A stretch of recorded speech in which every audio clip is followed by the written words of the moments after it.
indeed an honor and a privilege for me to kickstart the deliberations for the day. And very aptly, the topic for the keynote that has been kept is the way India thinks, the 3 years that we have gone and 2 years that we look forward to. Now, what I intend doing in the next 5 to 10 minutes that I have been given to speak is largely to trigger a thought process. Largely to trigger a thought process in that, at the end of what we discussed today, probably if we can identify broad areas that we would now need to handle going forward in the next 2 years as strategic interventions based on what all of us collaboratively and collectively have been able to learn and achieve. And in that process, what I want to do is I just want to take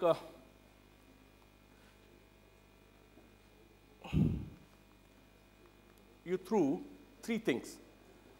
Let's have a quick recap on what we have done as Smart Cities mission, as Smart Cities program. I know it could be a repetition for many of you, but with that as the base, the next thing that I want to cover is what are the emerging technology disruptors which will now shape the runway that we have created in the last 3 years to take off on a different journey altogether. And then probably I would like to end with what can be the way forward, in terms of the strategic areas. Now, let me go into the first, which is the recap of, all of us would remember the 2015 launch of, the Smart Cities mission and the Amrit and the Hriday scheme by the Honorable Prime Minister, wherein he made a very profound statement. He said, urbanization should be viewed as an opportunity and urban centers should be viewed as growth engines. Urbanization should be viewed as an opportunity and urbanization should be viewed as a growth engine. And ladies and gentlemen, collectively, collaboratively, since that time, we have come a long way forward. And today, if you see where we are in terms of the program implementation of the Smart Cities program, as we call it, it actually sits at the center, consuming everything that comes from the other schemes. So if it is ICT policies that come from Digital India, ultimately the smart cities, the citizen consumes it. The skill part coming from Skill India gets into the smart cities. The Make in India, the entire manufacturing hubs and all. So smart cities actually come to be seen as a program that now sits at the center, consuming everything, and in that sense, it may become the binding glue. And why I'm saying so, very soon going forward, the policy prescriptions, the policy guidelines, we may soon see a demand for integrated policy prescriptions that will start coming very soon as we go forward. Now, you're well aware of the regulatory framework that is now getting built around the data protection framework. Very soon it will have an impact on the overall program design that we will do. It will not be limited to Digital India only, it will be a smart cities. And if I use some data from the smart cities program site only, we have come a long way. We have come a long way. 90 smart cities proposals already on, 9.45 crore citizens getting impacted, and the project outlay a whopping 189,000 crores. And just to give you an idea, and I'm just citing the data that is available on the Smart Cities mission, just on the mobile, on the app-based solution for 70 cities, the total outlay, expected spend is 750 crores. So, I'm just, and if you are, all of us are aware, many of the cities have already planning, have already initiated, have already started implementing, are actually planning to implement a whole range of innovative solutions. Solutions around command centers, solutions around area-based traffic control, city dashboards, smart metering, surveillance, emergency response, automatic fare collection, you name it, and we have now, the point that I'm trying to highlight in this is 2 things. One, we are now at a stage wherein there is a reference available for everything that we want to conceptualize. Somebody else probably has now tried, somebody else has probably implemented. That's one. And this reference is not only on the technology solutions. This reference is on the business model. This reference is on the financing options. This reference is on the overall program management and project management. We have something to fall back on. So the point that I'm trying to bring home is the runway is ready. The runway is ready, and states have begun to collaborate. We have Mr. Mittal from Telangana. Telangana and Goa have actually signed an MOU that we will handhold you and actually share what we have done. States have begun to collaborate. That collaboration platform actually has come into existence. So I mean, while in the gossips, in the corridors of whispers, one can assume that people may say that smart cities is a dream and all. The point that I'm trying to bring home is it's actually getting realized. We are on the path to realize. However, having said so, we will realize it the Indian way, right?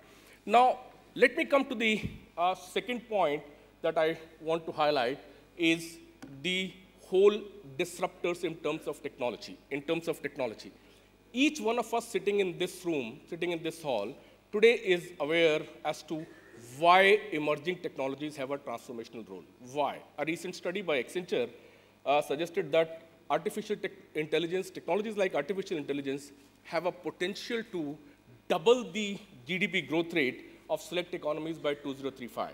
You know, at the same time, when we look at the Forrester prediction for 2018, 20% of CEOs, as per that study, will fail to act on digital transformation. There'll be a gap. There'll be a cost accounting to 20% of the additional cost will be on account of lack of talent. Now, so on one side, we have huge opportunities that the technologies offer, and on the other side, we have challenges on account of skills, on account of a plan to actually go. And this is one program which will have the most profound impact based on the emerging technologies. And if you get a chance to see Telangana's IoT policy, and they have been the leaders in coming out with they have been the first in coming out with policies around IoT and data analytics, data center policy. The first page of that IoT policy has solutions on smart cities included in that. So everybody looks at the integration of the policies into the larger small cities. So if you look at what are these technology disruptions, broadly 5. The first, obviously, is the hype. We are talking about movement away from Internet of content to Internet of people to Internet of things. Today, devices are getting connected. And there are a number of estimates on what will be the IoT market in terms of the disruption potential. Huge in India for just one technology like IoT, huge potential. Simple application like disaster management usage of sensor-based technology has a huge potential. Now, the other is the supercomputing, the huge reduction in cost and the huge increase in computing power. We are now working on cloud-first policy in the country.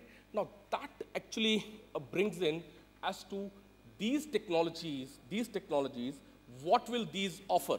What will be the areas that we would now need to look at going forward? So the first area, when we talk about connected people, connected things, connected asset management, connected whatever, will be the whole standards and interoperability. So the applications that we will be having will now need to talk to each other, and in that sense, the standardization would become very important.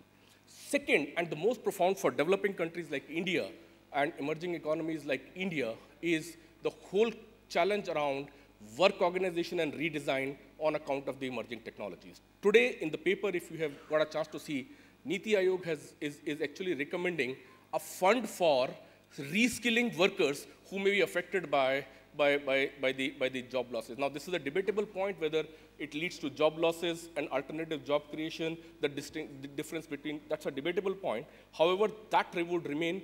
More importantly, from an Indian implementation perspective, what it will impact is not the jobs and all. It will be, the more important would be the social part of the change in the organizational structure, the work organization and the job roles. That's the second area that we would need to look forward going forward. And third area would be more important is the whole skilling and reskilling, which shoots from the second area only.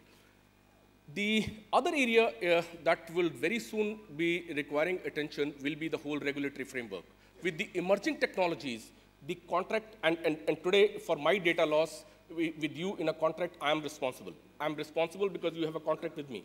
Tomorrow, when we are working in an integrated, connected way, we may have to relook at the Contract Act. We may have to relook at the regulatory framework that provides, The next area that I wanted to highlight is the whole gradually getting reduced gap between cybersecurity and public safety.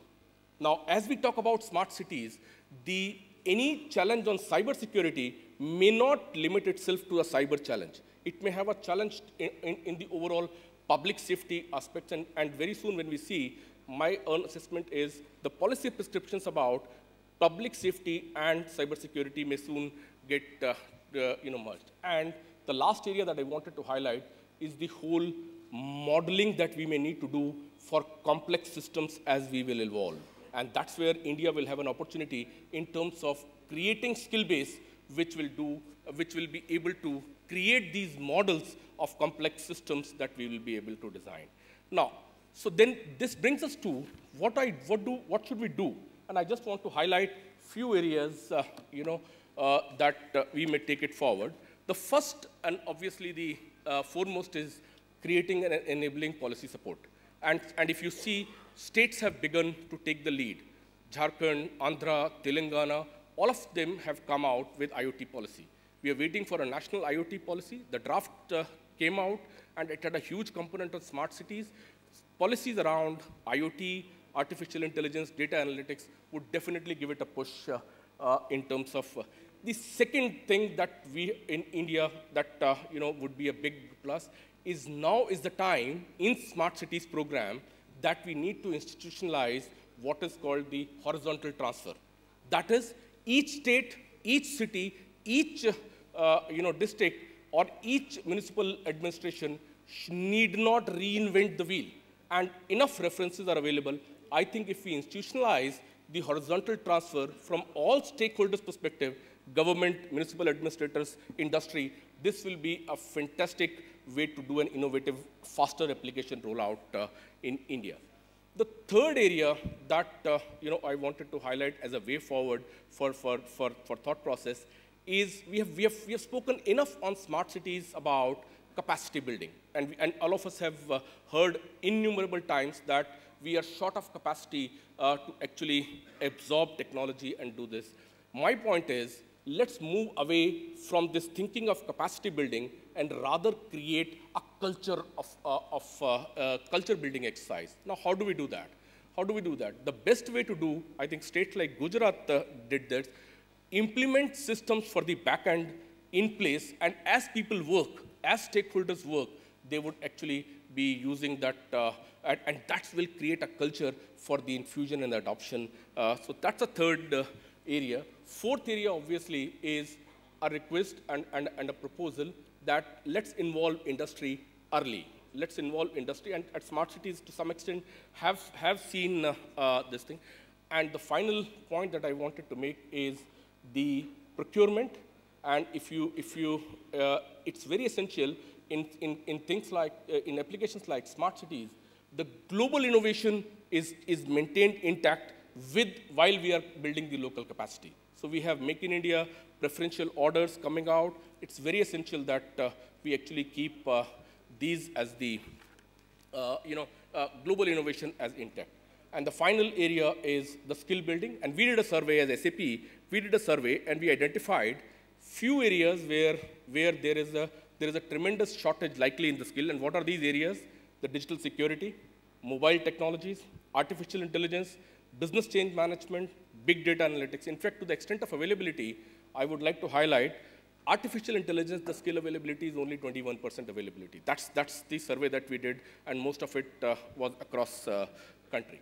Now let me come to the final part, and that's at the city level, the way we look at it is broadly three pillars: the resilience, the digital transformation, and the growing economic prosperity, with each individual box getting into this thing. So to summarize, what I wanted to highlight, we are at a very interesting stage in smart cities implementation. We are at a runway which we are ready to take off, and some of us have already taken off.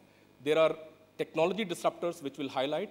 The areas of, that will require will be standards, interoperability, work organization, redesign, and things like skilling and reskilling. And as we move forward, we need to do some program 2.0 implementations to move forward. We at SAP stand firmly committed with the government, with the industry, with the partner ecosystem, with the stakeholder in ensuring the success of smart cities. Thank you very much for your time.